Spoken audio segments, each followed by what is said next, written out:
Hey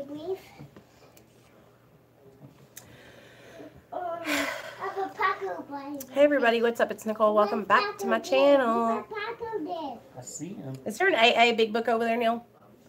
Nope. But I'll go poo-poo then. So, Mommy. yeah, baby. Thank you, son. Okay, so, hey guys, what's up? It's Nicole. I wanted to come on here and talk to you guys about the disease of addiction. I wanted to talk to you about opiate withdrawal. Hey, Avalon. I love you, girl. I wanted to talk about opiate withdrawal. I wanted to talk about relapse prevention. I wanted to talk about just general support and just generalized recovery support. And I wanted to talk about the difference between support and enabling. So that's what we got on today's schedule. Hey, Bobby. You know, if you are new here, take a second and go ahead and subscribe. If you're not new here, thank you for returning and coming back and sticking with me. Go ahead and give this video a thumbs up. It helps me out a lot. And I'm going to go ahead and get into it and tell you guys all about the last couple of days. So, I did a live stream from Mom and Dad's house yesterday, and it was kind of like just crazy and wild because I was running around with my sisters and we were laughing, but you guys got to meet my middle sister, Michelle, and my baby sister, Christine. So, and, you know, everybody else, my mom and dad. So I thought that was like a good opportunity for you guys to be able to know my sister and to hear what she had to say. Huh? Does he need help? Thanks, babe. So, yesterday was an awesome day. This is my third Thanksgiving sober. Whoop, whoop, whoop, whoop. Hey, Sandra. I'm sorry, babe. Well, you're here. We're here for you, girl. Today, let's get focused. My sister Michelle is. My middle sister is. My baby sister's not. And so on the last video I uploaded last night, my sister shared about how she got sober, which she didn't go to treatment. So if you want to check that out, Avalon, she's on that video. Hold on, guys.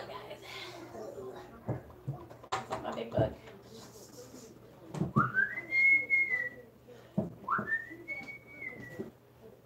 There it is.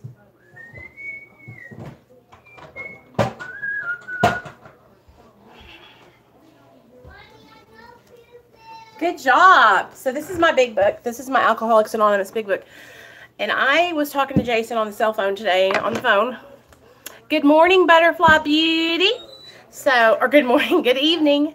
I wanted to talk with you guys because what I have been running into is like,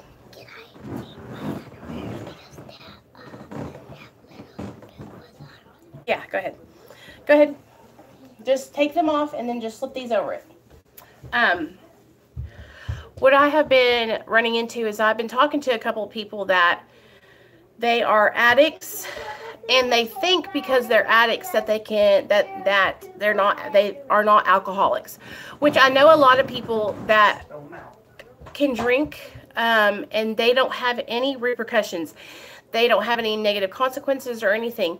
But I wanted to read a part out of here, out of the book, that talks about the 3 different types of alcoholics. And it talks about moderate drinkers, hard drinkers, and then the real alcoholic. And so what I think happens a lot of the times when we're starting out early in our recovery is we're still not sure if we want to really be sober. We're still kind of like, you know, going back and forth trying to figure out, is this what I really want to do with my life? Do I really want to change everything? Do I really want to do this recovery thing? So I thought what I would do is read that part of the book to you guys because it's it helps a lot to hear the facts. So for me, I'm a real alcoholic addict. I cannot drink and I cannot use. Whenever I do, I take it out of proportion. I'll drink and I will drink to get drunk. I can't try it. I can't test it. I haven't tried to test it because my experience in the past with drinking has always led me down the wrong path. And so I have been working and talking with my friend Jason on the phone quite a bit from these four walls, and we were talking because we're a lot alike, and he is prescribed benzos. And so we were talking on the phone, and I asked him, I said, do you think that you're going to be able to continue taking benzos and stay sober? And I was kind of waiting to see what he was going to say, and he goes, no, I can't take these, because when he takes them, they take him to another level. Hey, Jason, they take him to another, they take away our care. We don't care. When we take, that's in the same way. When I take Xanax, I don't give a flip. I will do anything, you guys. I go to the Walmart. I will take everything in the Walmart. I will drink alcohol. I will back into people's vehicles. I will drive off the road. So I wanted to read to you guys about the 3 different kinds of alcoholics. So I got to find it.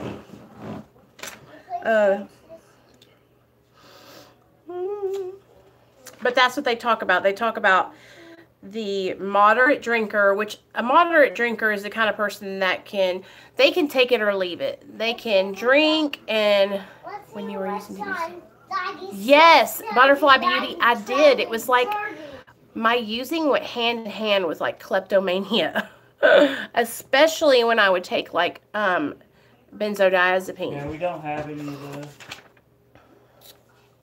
Well, let me see. I'm on Indian, and I can have 1 or 2 drinks. Yeah, and that's the thing, Avalon, is what happens is it's hard because a lot of the times when we're trying to get sober, we can't afford to try and see if we can do that, because a lot of us, it could be, we could say, well, I can't take opiates, but I'm going to try and see if I can take benzos, or I can't take benzos and I'm going to try and see if I can drink alcohol. And what will happen is that one time that we try will take us back out, Good job. And I think what happens is it like lowers our inhibitions, and it lowers that part of your brain where it cares. Thank you. I love him so much. It like takes us back and makes us think like, oh, well, it's all good, So let me... Chase's Corner. There it is. Okay, here we go. Y'all ready? Chase's Corner. So we're just going to start reading from this part right here. Okay. Here we go. Okay. So, though there is no way of proving it, we believe that early in our drinking careers, most of us could have stopped drinking. But the difficulty is that few alcoholics have enough desire to stop while there is time. So a lot of us, when we first started drinking and using, we probably could have said, you know what, 5 months into our drinking, I'm going to stop doing this. I don't need it anymore. I'm going down the wrong path. Let's turn this around. Now, when we were early on, a lot of us could have turned around and went back the other way. But the difficulty is that we didn't have that desire to stop because we didn't have negative consequences happening. See, what happens is a lot of the times the reason why we stop drinking and using is because we have negative consequences. You hear what I'm saying? It's not because we're like, oh, I found a better version of myself, I just want to stop. No, that's not how it happened for me. Like, I started getting in a lot of trouble. I started losing my friendships. I lost my son almost. I lost my family, because I couldn't keep my life together because of drugs and alcohol. So we have heard of a few instances where people who showed definite signs of alcoholism were able to stop for long periods because of an overpowering desire to do so. Here is one. So they're going to give you an example of one who had this experience. Here we go.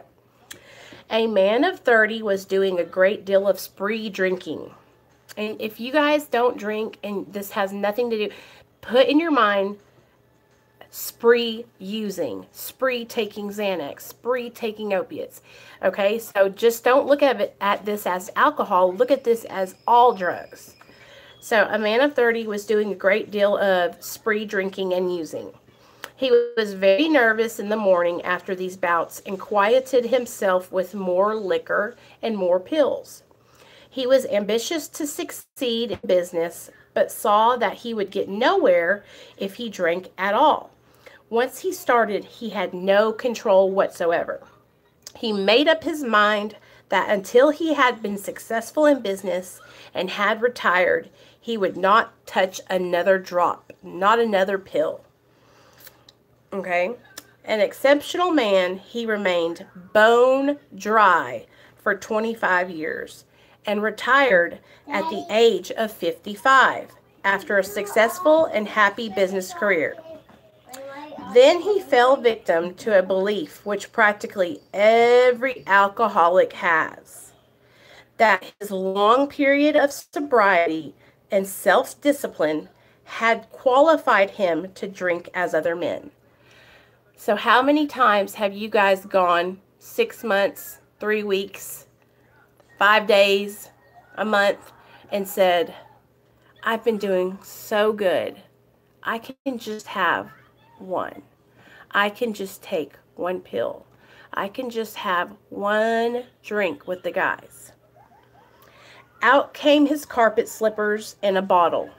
In 2 months, he was in a hospital, puzzled and humiliated. He tried to regulate his drinking for a while, making several trips to the hospital meantime. Then, gathering all his forces, he attempted to stop altogether and found he could not. Every means of solving his problem, which money could buy, was at his disposal. So he could go to a nice treatment center. He could take the day off. He was able to do anything he could to get help. Every attempt failed. Though a robust man at retirement, he went to pieces quickly and was dead within 4 years.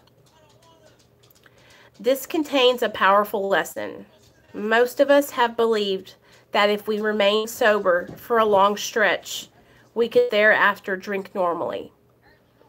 But here is a man who at 55 years found he was just where he had left off at 30. We have seen the truth demonstrated again and again. Once an alcoholic, always an alcoholic. Once an addict, always an addict. Commencing to drink or use after a period of sobriety, we are in a short time as bad as ever. If we are planning to stop drinking or using, there must be no reservation of any kind, nor any lurking notion that someday we will be immune to alcohol or drugs. So,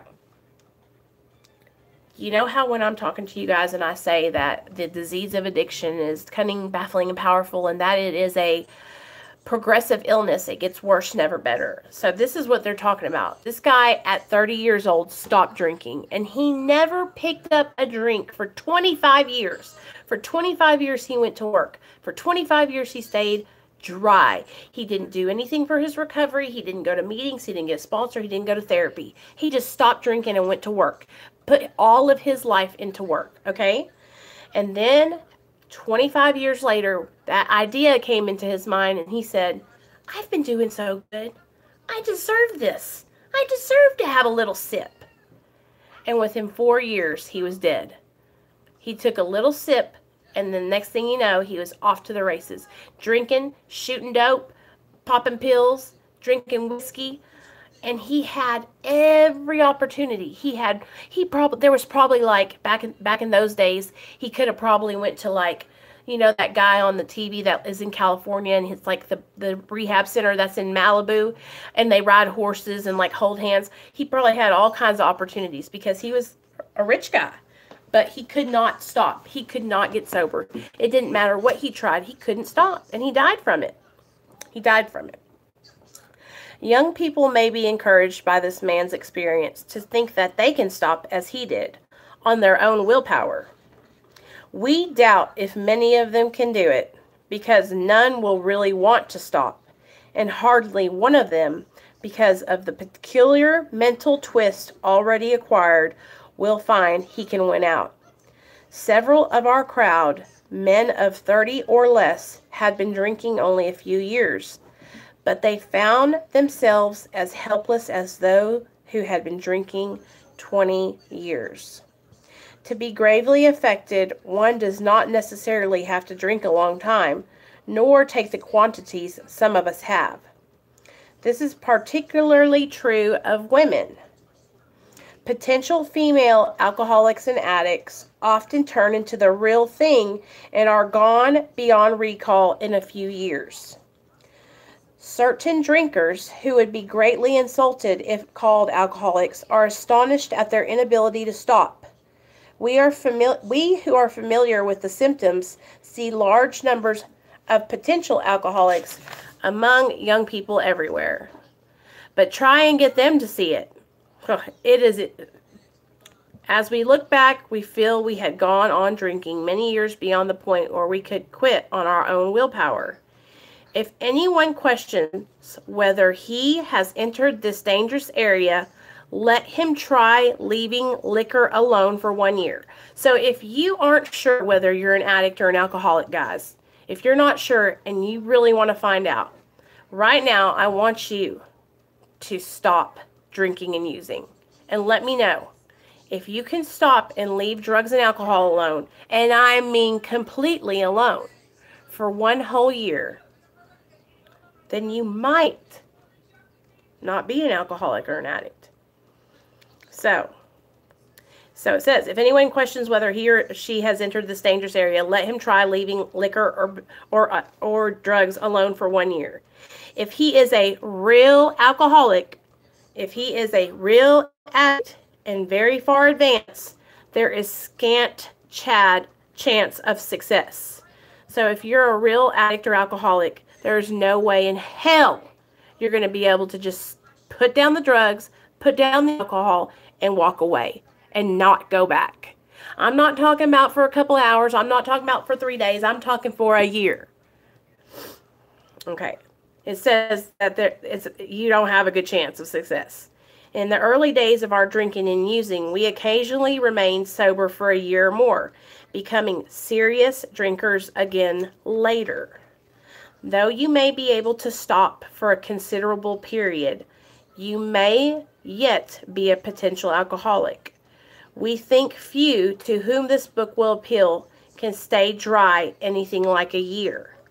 Some will be drunk the day after making their resolutions, most of them within a few weeks. So you know how on New Year's Eve, because it's coming up, you guys, we all get all sentimental. We think, okay, we're going to stop drinking and using. I'm going to get sober, and I'm going to do it now. Here's the new year. I'm making my New Year's resolution. Well, back when this was wrote in 1934, they already had this much knowledge of alcoholism and addiction that they knew that from their own personal experience. That's how this book was written, from Bill's personal experience working with other alcoholics, trying to help them get sober, and his own experience trying to get sober. And when we make those New Year's resolutions, how many of you guys have made one? I know I have, about, okay, I'm going to get healthy. I'm going to lose this weight. Yeah, 1934. Believe that. That's when this book was written. And back then, they didn't have maintenance medications like Suboxone and Methadone. I don't think Suboxone came around till the 1950s. But I know there's good job. And that's the thing, whenever I read this book, because I was an alcoholic, but I really abused drugs. So whenever I'm reading this book, I just take the word alcohol out and I put pills in that place. Okay, so here we go. For those who are unable to drink moderately, the question is how to stop altogether. We are assuming, of course, that the reader desires to stop. Yeah. Whether such a person can quit upon a non-spiritual basis depends upon the extent to which he has already lost the power to choose whether he will drink or not. So, when you get to that point where when you're waking up and it's almost like your body is already telling you, especially if you are addicted to opiates, that you have to get up and get high. You have to get up and find opiates, because if you don't, then you're going to be sick. So what this book is telling us is that some of us, if we are as far gone as waking up in the morning and not having that choice, we have lost the power of choice in drinking and using. We wake up and that's the first thing we do. We have to go find it. That we are on autopilot. We've lost the power of choice, right? If you're that person and you've lost the power of choice, then the way to recover is through that connection with a power greater than yourself. And the fellowship of other people who are in recovery and sober. So the things that help us now are our higher power, the fellowship, reading our material, and doing our meditation and prayer. But we have to get spiritually connected to our to that power greater than ourselves, because we have tried to rely on our own human power. But it tells us in this book, it says, no human power will relieve you of your addiction. No human power. So that means it has to be a power greater than me, a human. There's no other way you'll get sober. You have to have faith and believe in something greater than you. And at first, when I first got into recovery, my sponsor said, if you don't have a relationship with your higher power, mine was God. If you don't have a relationship with him yet, then will you believe that I believe that you can stay sober? And I was like, yeah, if I would just believe that she believes in me. Yeah, I lost the power of choice pretty quickly. Then I was a slave for 6-7 years after that. I say it all the time, but thank God I don't have to live like that anymore. Thank God. So it says, whether such a person can quit upon a non-spiritual basis upon the extent to which he has already lost the power of choice. So many of us have felt that we have plenty of character. There was a tremendous urge to cease forever. Yet we found it impossible. This is the baffling feature of alcoholism as we know it. This utter inability to leave it alone, no matter how great the necessity or wish. This is the baffling feature of addiction as we know it. This utter inability to leave drugs and alcohol alone, no matter how great the necessity or wish. So for me, that reminds me of being pregnant with my son. That was a huge necessity. I needed to be sober during that time, and I could not stop using.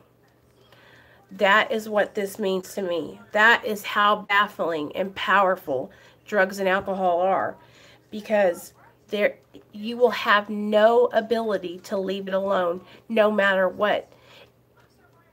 I had times before I was ever pregnant with my son, where I would have a really great job and I would have to be there on time, and I had a meeting that I had to go to that was basically, if I made it to this meeting and did well, then I would have a raise and I would get paid more money, and I still couldn't stay sober, even for this, or even to go to my job, or I still couldn't stay sober because I had my mom and dad who cared about me. It didn't matter how or what it was, as long as I continued drinking and using, the alcohol and the drugs were overpowering me because my willpower wasn't enough.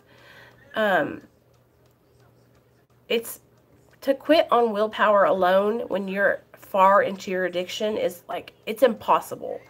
Like, we have to tap in to a resource other than ourselves, like the fellowship of AA or NA, or a group of people like this meeting that we have right here. This is something that brings us all together, and we can use each other to lean on and help in our recovery. You know what I mean? How then shall we help our readers determine to their own satisfaction whether they are one of us? The experiment of quitting for a period of time will be helpful, but think we can render an even greater service to alcoholic sufferers and perhaps to the medical fraternity. So we shall describe some of the mental states that precede a relapse into drinking. For obviously, this is the crux of the problem. So did you hear that, you guys? They're fixing to describe to us the mental states that precede a relapse into drinking. Listen. What sort of thinking dominates an addict who repeats time after time the desperate experiment of the first use or drink? Friends have reasoned with him after a spree which has brought him to the point of divorce or bankruptcy, are mystified. He walks directly into a saloon. Why does he? Of what is he thinking? Insanity. Our first example is a friend we shall call Jim. This man has a charming wife and family. He inherited a lucrative automobile agency. He had a commendable World War record. He is a good salesman. Everybody likes him. He is an intelligent man, normal so far as we can see, except for his nervous disposition. Hold on, guys.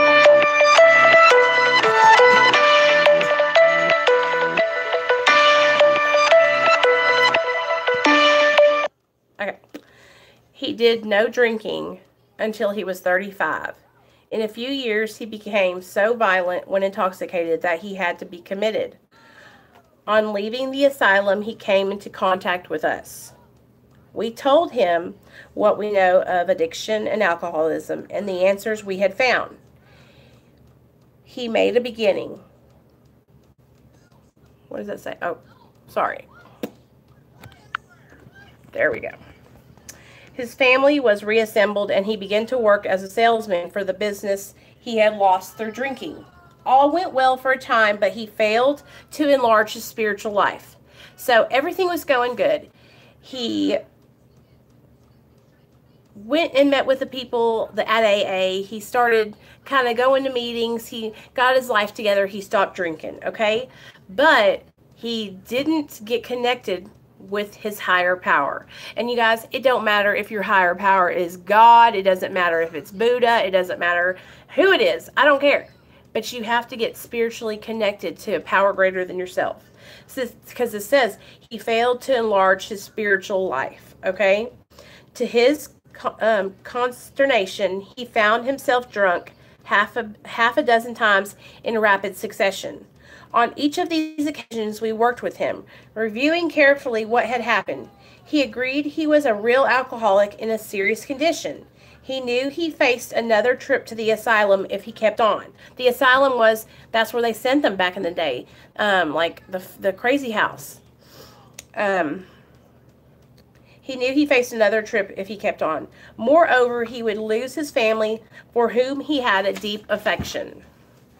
Yet he got drunk again. We asked him to tell us exactly how it happened. This is his story. Listen to this story, you guys. I came to work on Tuesday morning. I remember I felt irritated that I had to be a salesman for a concern I once owned.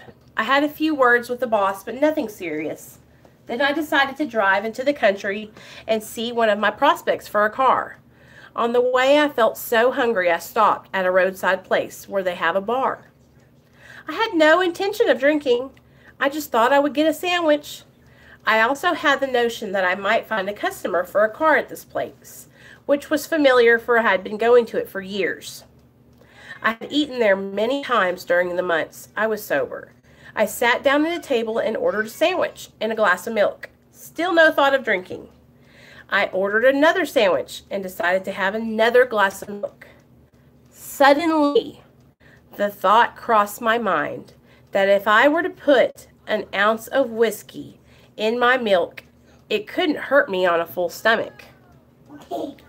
I ordered a whiskey and poured it into the milk. I vaguely sensed I was not being any too smart. but felt reassured as I was taking the whiskey on a full stomach. The experiment went so well that I ordered another whiskey and poured it into more milk. That didn't seem to bother me, so I tried another. Thus started one more journey to the asylum for Jim. Here was the threat of commitment, the loss of family and position, to say nothing of that intense mental and physical suffering which drinking always caused him. He had much knowledge about himself as an alcoholic, yet all reasons for not drinking were easily pushed aside in favor of the foolish idea that he could take whiskey if only he mixed it with milk. Whatever the precise definition of the word may be, we call this plain insanity. How can such a lack of proportion of the ability to think straight be called anything else? So, hey Sam. Hey Jordan. So he had everything. He had a great life. He had a beautiful wife, beautiful children. He had come to believe that he knew he was an alcoholic and that he could not drink.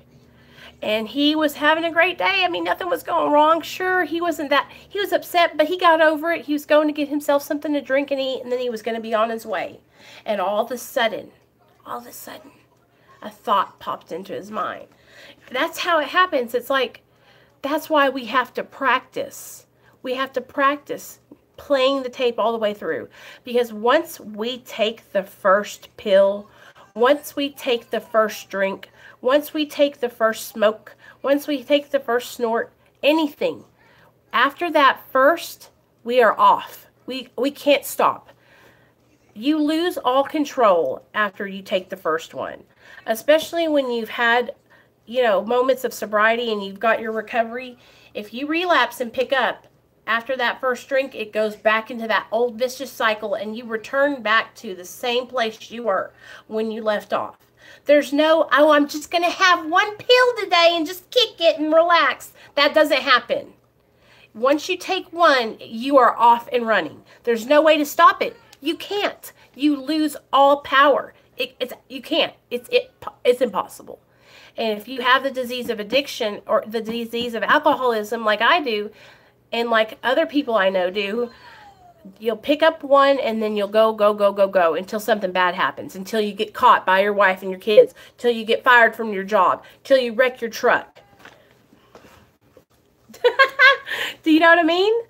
That's what happens though. It's like something will have to stop you because you will not be able to stop on your own. You may think this is an extreme case. To us, it is not far-fetched, for this kind of thinking has been characteristic of every single one of us. We have sometimes reflected more than Jim did upon the consequences, but there was always the curious mental phenomenon that parallel with our sound reasoning. There inevitably ran some insanely trivial excuse for taking the first drink. It's always an excuse. Like I need to relax or I deserve this, it's because that's what we have to do, because we know guys from experience what happens when we pick up. All of us have gotten, if you're here on this channel, then you've gotten to a point where you know that you can't drink and use anymore. You know that when you do, everything goes to shit. We might have like, oh, well, I'm just relaxing. I'm just having a good day, but it never is like that. After you cross the imaginary line into losing that power of choice and into abuse, it's not partying anymore. It's not kicking it. It's not letting loose. It's straight up abuse. It's abuse of your body. It's abuse of your mind. It's drug abuse. It's alcohol abuse. It's everything abuse. It's not like, and that's what I was talking with on the way to my mom and dad's house today, or yesterday. I was talking to Neil and I was telling him, people that love themselves don't drink and do drugs, because drinking and doing drugs hurts our bodies. People who care about themselves and love themselves and take care, don't do that. You know, because addiction and using drugs is self-hate. That's self-loathing. That's hurt. That's like trying to deal with the pain and the shame and the guilt. And loving ourselves and taking care of ourselves is staying away from that and not drinking and not using and not harming our bodies. You know, and for the longest time, I thought that it was just me. I'm just having fun, you know, I'm just partying. But it was really me killing myself. It was like I was killing myself. I was hurting myself on purpose. I was subconsciously killing myself, you know? Listen to this. In some circumstances, we have gone out deliberately to get high or drunk, feeling ourselves justified. How many of us have done this? Feeling ourselves justified by nervousness, anxiety, anger, worry, depression, jealousy, or the like. But even in this type of beginning, we are obliged to admit that our justification for a spree was insanely insufficient in the light of what always happened. How many times have you said, or have I said, I'll use me as an example, I've got a big test tomorrow, okay? I'm in college and I got a big test tomorrow, science test. Tonight, I'm going to get high. I'm going to stay up all night and I'm going to cram. I'm going to do this line of meth and I'm going to stay up and study all night long. And then, what happens? I don't study, but I do stay up all night long. I go to school. I fuck up the test. Or how about this? Today was such a rough day at work. I just need to relax. I just need to loosen up. Let me get some of them muscle relaxers. Let me get a couple of them Somas and some Xanaxes. And I'm just going to lay down and relax. I've been working so hard. Justification. Rationalization. I take all the pills. I'm relaxing all right. I'm comatose. My tongue's hanging out of my mouth. I'm drooling all over myself. And my breathing is labored. My mother-in-law is taking pictures of me while I'm passed out on the couch. That's that justification and rationalization in our minds. Our minds will tell us, oh, how we need it. Oh, how we need to do it. Let's just one more time, just for old whatevers. And, oh, yeah. And that's the thing, like, when I got sober, you guys, I had to get my tooth pulled back here. And I'm talking, it was like, it broke off and they had to it took him 30 minutes to pull it out of my head, okay? And I knew that I wasn't going to take pain meds. I just told him, I said, don't give them to me, you know? And I didn't take them. And that's the thing, like, if we really want to be sober, we can go through these times without it, you know? And so we don't have to go through this, you know what I mean?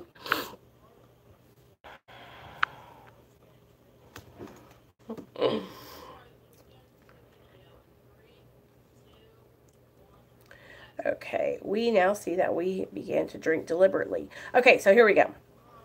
We now see that when we began to drink deliberately instead of casually, there was little serious or effective thought during the period of premeditation of what the terrific consequences might be. So like right before we're about to, you know, take part in a relapse, or we don't think, like how I say, like, let's play the tape all the way through. We don't think this could be it. This could be the last time. I could go out tonight and I could die, or I could have an accident and kill somebody. And so through working and staying sober and doing your recovery, practicing and training your brain to play that tape all the way through and to look at things from the other side and realize, hey, like, I might feel like this right now. I might feel anxious right now, but it's not going to last forever. I'm not going to feel anxious forever. And there's things we can do to cope with those feelings of anxiety. You know what I mean? Those feelings of being just uncomfortable. She would have these weird spasms and shakes. Yeah, me too. And we have to remember that, like, there's that saying, this too shall pass. Just like when we're having a bad day, or or we're feeling depressed. It's all going to pass, you know. Tomorrow is coming, and tomorrow could be a better day. And just like when we wake up in the morning and we try to wake up in gratitude and look at things from a different perspective, like, you know what? Today's going to be a better day. Today I'm going to put my right foot in front of my left, and I'm not going to use today, and I'm not going to pick up. And it's really, really important, you guys, that when we wake up, we try to think of all the things we have to be grateful for. And we try to put ourselves in that attitude of gratitude, because when you wake up in that frame of mind, it's really hard to be negative and get like in that bad headspace, you know, when you're thinking of how grateful you are for life. And that's the thing, being grateful and realizing, hey, like, this is my second chance at life. Some of us, I mean, you can say my 9th chance, cat with 9 lives, you know. Being able to have the opportunity to share all these crazy stories and these old things I did in my past, and then like share what works for me, you know, it helps so much. Night, girl, I love you. But I just had to read. I didn't even read the part that I wanted to read to you guys. I'm going to look it up and find it when I get off here.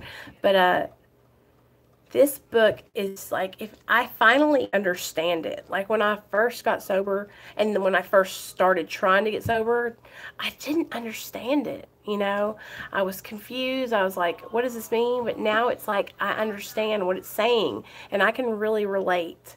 And I'm going to find the part that I want to read, and we'll read it tomorrow night in that meeting at 6:30. But I hope you guys are all having a good night. I'm trying to get back on track after that Thanksgiving turkey. It just really knocked me out. And I've just been kind of like lazy all day. And my stomach, I've had the worst stomach problems today. Like, it has just been not good. So I'm going to get off here and lay down and just chill out with the boys. My doctor hold them for me, Emily.